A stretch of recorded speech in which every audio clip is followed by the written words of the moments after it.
ಬಂಧುಗಳೇ,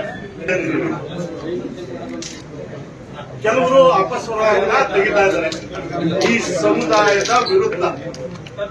2013ರಲ್ಲಿ ಕೂಲಿ ಕೊಡಬೇಕಾಗಿತ್ತು ಅಂತ ಅವತ್ತು ನಿಮ್ಮನ್ನ ಕೂಲಿ ಕೇಳದೆ ಬೇಡ ಅಂತ ಹೇಳಿ ಏನಾರು ಒಕ್ಕೂಟ ಸಮಾಜ ಹೇಳಿದ್ದ.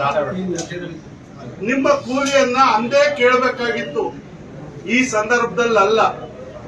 ನಾವು ಕೂಲಿ ಕೇಳ್ತಾ ಇರೋದು ಪೆನ್ನು ಪೇಪರ್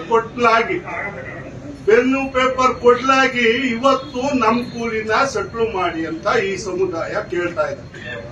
ಅದರಲ್ಲೂ ಮುಂಚಿತವಾಗಿ ಅವರು ಮುಖ್ಯಮಂತ್ರಿ ಆಗ್ಬೇಕಾಗಿತ್ತು.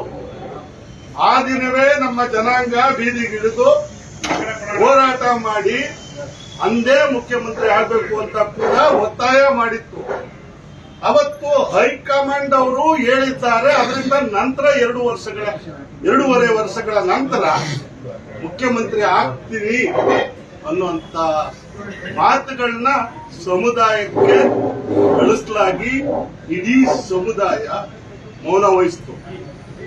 ಈಗ 2.5 ವರ್ಷದ ನಂತರ ಇಡೀ ಸಮುದಾಯ ಪೆನ್ನು ಪೇಪರ್ ಕೊಟ್ಟಂತ ಹಕ್ಕನ್ನ ಕೇಳ್ತಾ ಇದೆ.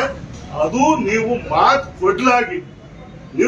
ಕೊಟ್ಟಿಲ್ಲ ಅನ್ನೋದಾದ್ರೆ ನೀವು ಇಷ್ಟೊಳಗೆ ನೀವು ಸ್ಪಷ್ಟಪಡಿಸಬೇಕಾಗಿತ್ತು. ನಾನು ಮಾತು ಕೊಟ್ಟಿಲ್ಲ, ಒಪ್ಪಂದ ಮಾಡಿಲ್ಲ ಅನ್ನೋಂತ ಮಾತನ್ನ ಸ್ಪಷ್ಟಪಡಿಸಿದ್ರೆ ನಾವು ಕೇಳ್ತಾ ಇರ್ಲಿಲ್ಲ. ಅಲ್ಲಿಗೆ ನಿಮ್ಮ ಮೌನ ನಾನು ಅಂದೇ ಮಾತು ಕೊಟ್ಟಿದ್ದೀನಿ ಅನ್ನೋದು. ಆ ಮಾತಿಗೆ ಬದ್ಧರಾಗಿ ಈ ಸಮುದಾಯಕ್ಕೆ ಅಧಿಕಾರವನ್ನ ಹಸ್ತಾಂತರ ಮಾಡಿ ಆ ಮೂಲಕ ನಿಮ್ಮನ್ನ